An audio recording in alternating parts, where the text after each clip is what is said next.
Ça c'est le doigt de Dieu. Ça c'est le doigt de Dieu. Ça c'est le doigt de Dieu. Ça c'est le doigt de Dieu. Ça c'est le doigt de Dieu. Ma maladie disparaît. Mais c'est quoi? Ça c'est le doigt de Dieu. Le prophétique est en train de monter, mes frères. Ça c'est le doigt de Dieu. Le sorcier tremble, le magicien tremble, se croit. Ça c'est le doigt de Dieu. Mais ça c'est le doigt de Dieu. Ça c'est le doigt de Dieu. Les paralytiques marchent, les aveugles voient, c'est quoi? Ça c'est le doigt de Dieu. Oh, ça c'est le doigt de Dieu. Ça c'est le doigt de Dieu. Et ça c'est le doigt de Dieu. Ça c'est le doigt de Dieu. Il y a certains sujets de prière que Dieu exauce instantanément. Il y a certains sujets de prière, dès que tu demandes, Dieu donne. Il y a des sujets de prière pour lesquels on n'a pas besoin d'insister. Il suffit juste de demander au Père et c'est automatique. Par contre, il y a d'autres choses dont nous avons besoin et que Dieu veut nous donner, mais Dieu établit des principes. Dieu, dans sa souveraineté, a décidé qu'il y a certaines choses qu'il ne va donner que sur insistance. Dieu, dans sa souveraineté, a décidé qu'il y a certaines choses qu'il ne va donner qu'à ceux qui insistent par rapport au sujet en question. Donc quand Jésus disait prier sans cesse, il était en train de parler d'une catégorie de besoins pour lequel l'homme doit insister auprès de Dieu avant d'avoir une réponse. Amen. Et pourquoi est-ce qu'aujourd'hui c'est difficile, même pour les enfants du Seigneur, de pouvoir recevoir des miracles du Seigneur pour eux-mêmes, par rapport à eux-mêmes des besoins qu'ils ont, encore moins pouvoir le transférer à d'autres personnes? Ce n'est pas manque de prière sans cesse. Ce n'est pas manque d'insistance dans la prière. Ce n'est pas manque d'une vie de prière sans cesse. Pas une vie de prière simplement, mais une vie de prière sans cesse, sans interruption. Sans interruption. Donc permettez-moi d'apporter deux lumières sur ce sujet. La Bible nous dit dans 2 Chroniques chapitre 7, à partir du verset 1. Est-ce qu'on peut lire ça? Qui a le deuxième micro pour m'aider? Ok, prends ça dans la King James française, s'il te plaît. Je veux qu'on voit quelque chose par rapport à Salomon. 2 Chroniques chapitre 7, le verset 1 uniquement. Lorsque Salomon eut achevé de prier, le feu descendit du ciel et consuma l'holocauste, les sacrifices, et la gloire du Seigneur remplit la maison. La Bible dit que lorsque Salomon eut quoi? Achevé de prier. Qui a une version s'écrit? C'est comment c'est écrit dans lui second? C'est achevé, n'est-ce pas? Oui. La Bible dit que c'est lorsque Élie fut achevé de prier, lorsqu'il a achevé, lorsqu'il a fini de prier, c'est là que le feu est descendu. Amen.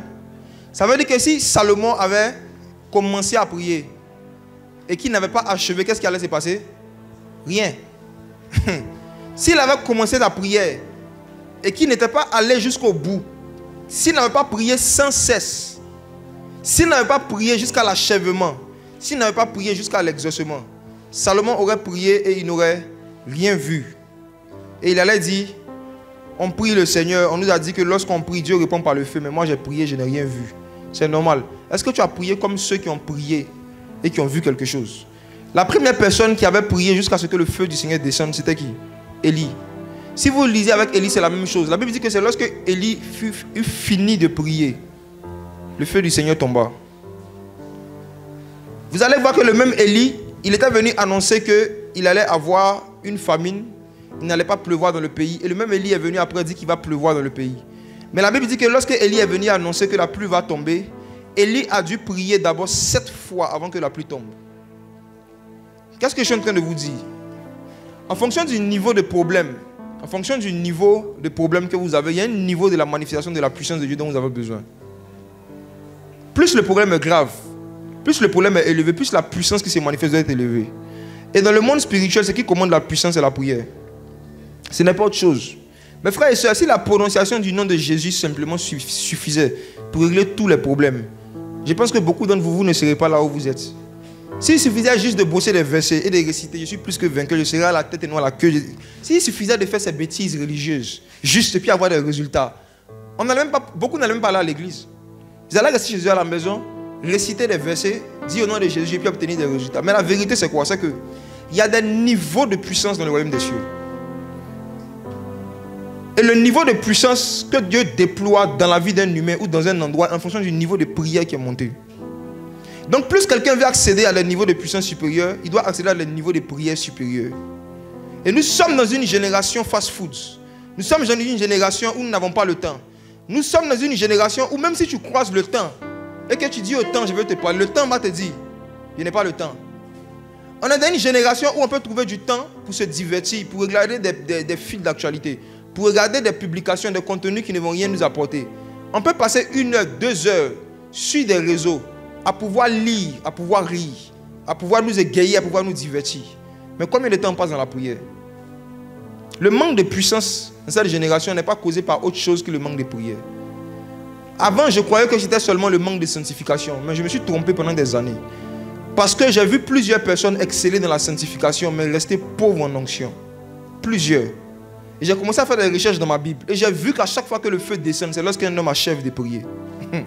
C'est pas comme un homme prie simplement, c'est quand il finit de prier. Maintenant, la question que je vous pose, quand on commence à prier, on finit quand?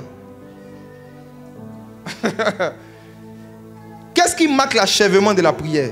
Est-ce 1 heure qu'on s'est fixé?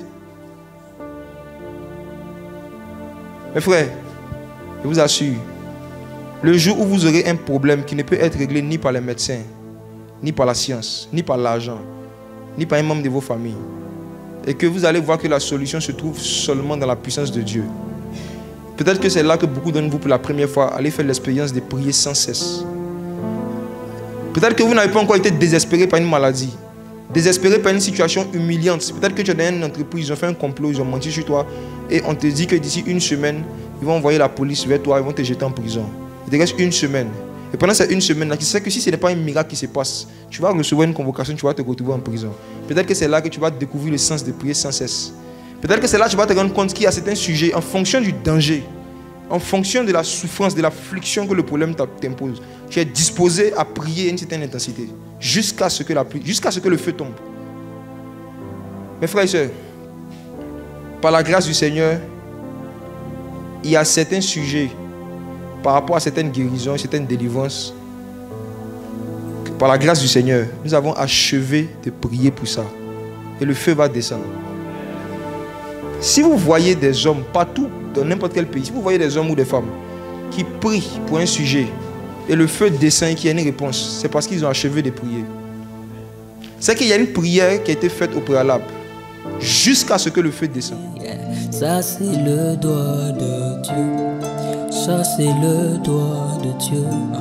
Ça c'est le doigt de Dieu. Venez avec cette petite. Viens s'il te plaît. Je la voyais en train de jouer avec d'autres enfants. Et parmi les enfants avec qui elle jouait, je voyais un petit garçon. Il est plus petit qu'elle, c'est un sorcier. Il avait un ballon dans sa main. Et pendant qu'il était en train de jouer, normalement elle ne jouait pas au ballon avec lui. Mais un moment elle passait et puis il lui a lancé le ballon comme ça. Et elle a attrapé le ballon comme ça au niveau de sa poitrine. Elle a redonné, elle a continué son chemin. Oh, il venait de lui transmettre une douleur au niveau de la... Est-ce que tu as des douleurs souvent au niveau de ta poitrine? Parle-moi dans le micro. Oui. Ça a commencé quand? Bon, il y a longtemps. Est-ce que tu te rappelles d'un jour où tu passais, il y a des garçons qui jouaient au ballon et puis il y a un petit garçon qui t'a tendu le ballon, tu as pris et puis tu lui as redonné? Oui, oui. Tu te rappelles de ça? Oh Seigneur. Oh Seigneur. Oh Seigneur. Viens, Jésus te guérit, viens. Venez m'aider ici. Donne. Ferme les yeux.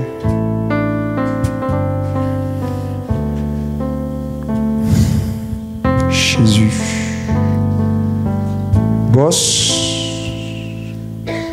Sors. Je te donne 5 secondes pour libérer sa poitrine.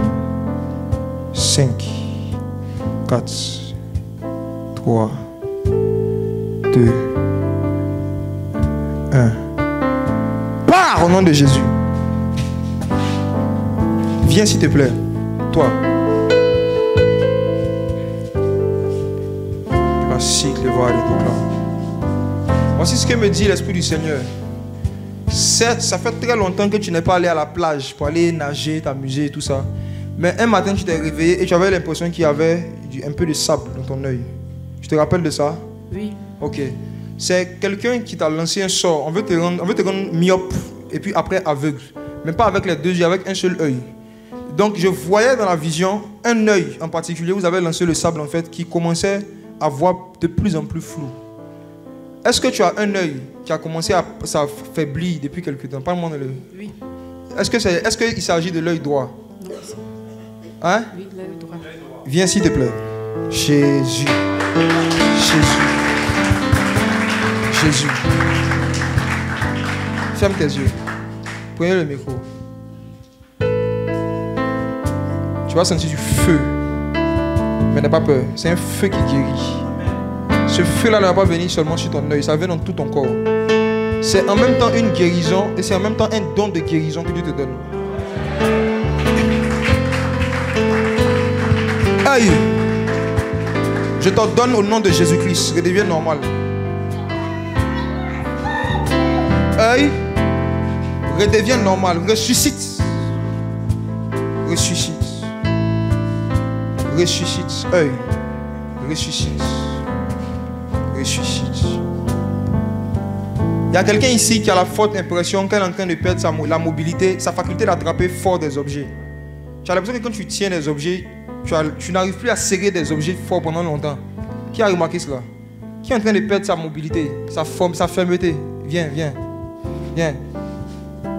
Ressuscite. Regarde, cet œil-là, donnez-moi quelque chose. On va tester la guérison. Donne-moi ton badge. Il faut fermer l'œil.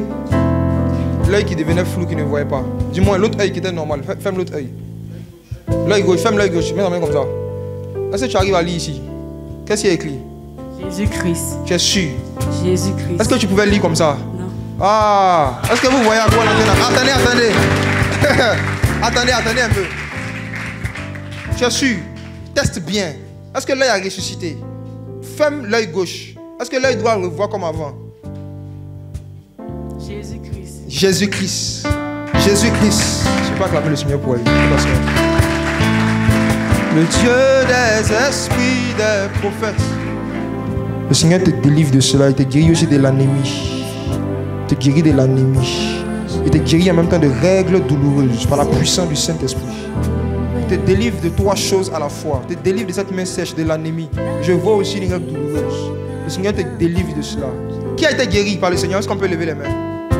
On peut acclamer le Seigneur? À la radio, il y a combien de messages? Compte là-bas, dis-moi. Qui le Seigneur a guéri d'une douleur pendant qu'on est en train de prier au niveau du dos? Qui sont ceux qui avaient des douleurs au niveau du dos? Amen. Amen. Bon, moi j'avais mal au dos en venant.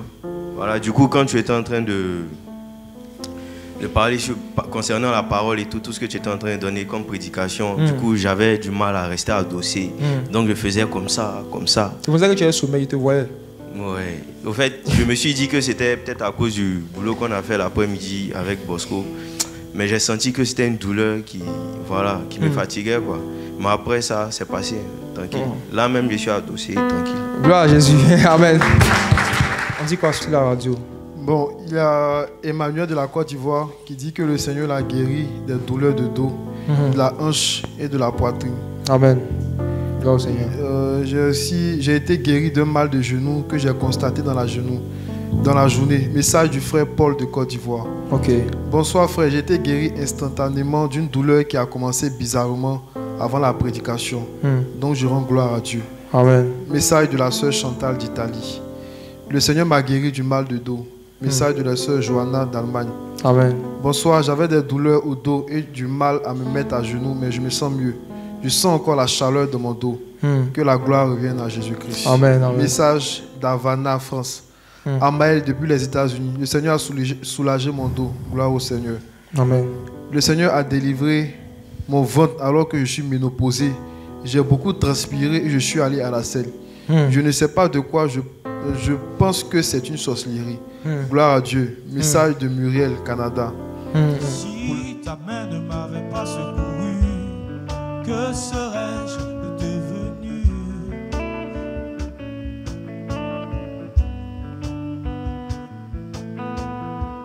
Car de la boue du péché, tu m'as fait sortir